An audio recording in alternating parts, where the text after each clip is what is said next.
បានជំរាបសួរមកកាន់ផេកតារាកំពង់ចាមជំនាញកញ្ចក់យន្តបែកស្រាប់ទៀតហើយបងប្អូនរថយន្តបងប្រុសបត់បែកឆ្នោតបែកនេះគឺ1ខែ2ខែដោយសារកញ្ចក់រវល់អញ្ចឹងទេគឺវាអាចចូលទឹកចូលដីខ្លះបងប្អូនហ្នឹងហើយនេះគឺរូបភាពមុនធ្វើវាឃើញចាំងបែកតែម្ដងការបែកឆ្នោតនេះផងដែរគឺយើងធ្វើមិនបានស្អាតដោយតែយើងធ្វើកញ្ចុំទេបងប្អូនគឺយើងធ្វើលុបបំបត្តិស្នាមខ្លះហើយនឹងទប់ស្វានទប់កុំឲ្យវារាលទៅមុខទៀតហើយវាសស្នាមឆ្នោតប៉ុន្តែសក់បើយើងមើលនឹងភ្នែកវាឃើញស្នាមឆ្នោតច្បាស់តែបើយើងមើលនៅក្នុងទូរស័ព្ទចាស់គឺមើលសឹងតែមិនឃើញបងប្អូនគឺឃើញព្រាល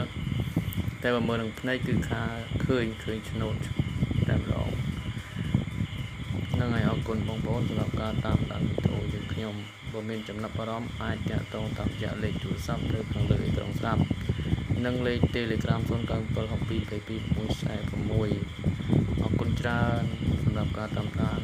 បាយបាយសុខសប្បាយទាំងអស់គ្នា